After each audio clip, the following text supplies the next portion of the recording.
takes the margin out to an even 5 goals. It's 30 points, and I think down there it might be the restart for Charlotte Dillon. And she kicks it to herself, decides to go for a little run in the back pocket. Now goes out towards the half-back flank. Reggie at the back takes the mark and now quickly gets it on the left, going up the line. Got to be good to Hetherington. Hetherington's been moved up to centre wing. That's a revelation. He's rolling the dice, Grant Barton. Puts it across to Bernardi. Bernardi shrugged off Ashby. Bernardi gets on the right. There is absolutely nobody home. As their ball is bouncing. It's bouncing. It bounces for a point. The strange thing is, it probably helps Diamond Creek because it's now down that end of the ground. But that's not a great sign when there's no one inside your forward 50 when you need to kick goals.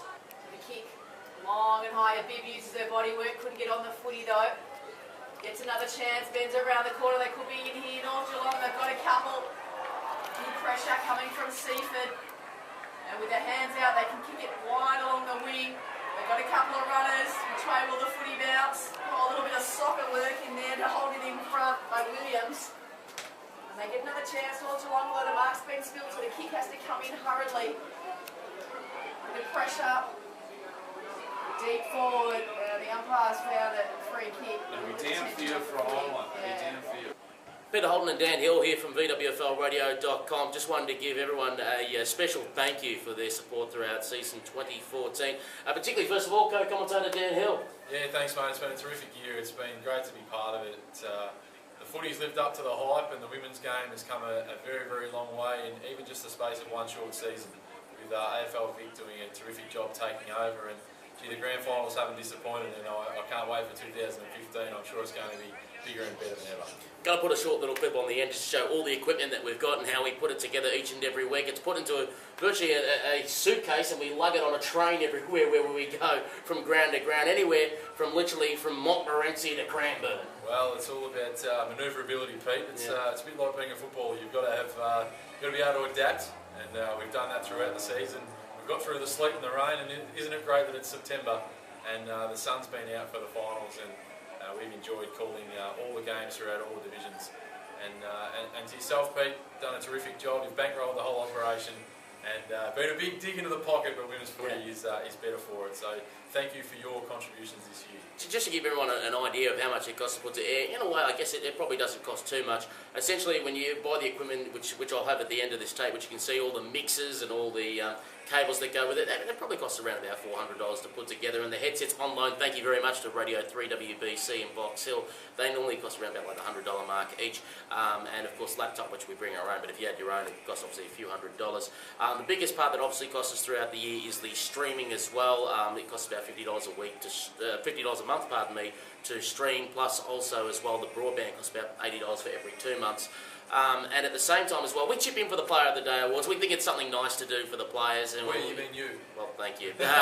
Almost like $100 a week during the home and away season, just for something nice, because the players deserve it. They're amateurs, so they deserve something. Oh, absolutely, and it is an amateur competition, and we like to try and reward the better players and get them up into their box and have a chat to them also. So it's all part of the love that we have here at VWFLradio.com, and I'm sure there'll be plenty more prizes bouncing around in 2015.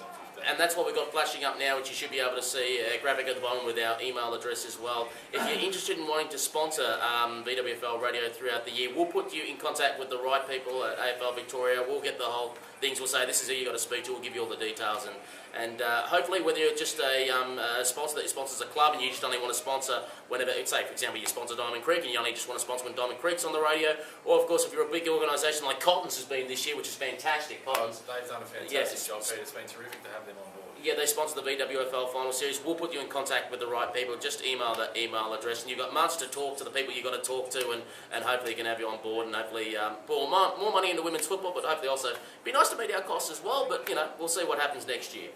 Yeah, Pete, and it's all about keeping things moving, and we want to expand to 2 or 3 teams and cover different games on both the Saturday and the Sunday, because the more coverage for women's footy, we think the better for the game. At the moment, we've probably got a community of 3,000 or 4,000 that are in the Premier Divisions, but we've got to try and bring the youth girls into it as well to expand that community to 50,000, 60,000 people, and all of a sudden the women's game is rolling towards what will hopefully be a national competition in 2020. And we should mention, we've had female current players and former players join us on commentary. Everything from former players such as Lisa Caddo and Laura Keane to current players such as Olivia Crove joined us, Anna Harrington, Katie Lembeski, Eastern Devils President Joe Watton called with us on grand final day. So to any former or current players out there that want to join, doesn't matter if you've got no experience whatsoever, it doesn't matter.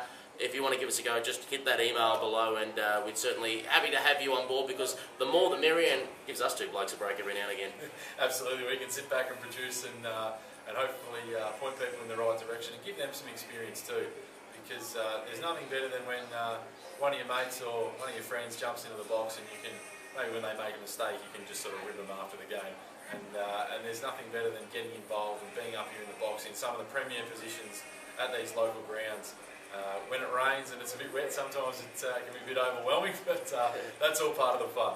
So thank you once again for your support and supporting VWFL Radio throughout the year. It's been a pleasure. Thank you to AFL Victoria for allowing us to do it when we joined in late, actually early June this year. Thank you very much for having us. Thank you again to all the clubs for your hospitality. We hope to see you again in 2015. On behalf of the commentary team, bye for now.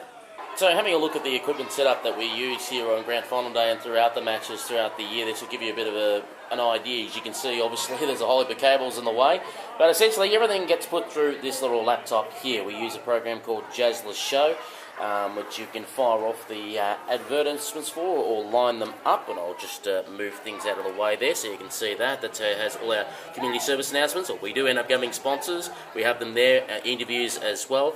And for us to get across to our streaming, all you have to do is Alt-Tab, and we use Eggcast, and that goes back to, of course, our streamer and via streaming DJ. If we scan down to the rest of the desk here, you see all the headsets attached. This is just a standard desk. It's a 4-input, and probably sets you about $130 at any DJ store. The gain has to be actually quite high up on these to actually work with these headphones, and we use the audio out and microphone audio out all through here. This cable here obviously goes into the headphone amp, which you can see. That's where obviously the headsets, obviously you'll be able to hear, and also we have here the FM transmitter come out of that as well. This line here actually goes to the video feed for today, where normally we'd also have the transmitter plugged straight into there. Line in and line out obviously goes straight into the laptop here, so obviously this is the headphone out, which feeds the music and ads etc. into the computer. Here is obviously the line out, which takes all our audio and puts it back into the computer, which obviously you can see streaming here. The headsets as well, thank you to 3WBC. As I said, we plug the microphones respectively into each of the mic sockets, and of course the audio out of the headsets here. And of course, as you can see, this one here, which is a mic in, which we use for an effects mics. That's a cheap mic that you can probably get from any store for about $30. The FM transmitter just over in the corner there. Of course, we run a cable all the way through here so you can get the headphones out, and we do everything here via the power of the power board. That's simply how it all gets put to air. Probably in the end, the equipment, excluding the laptop of course, and the wires probably sets us back probably about $400.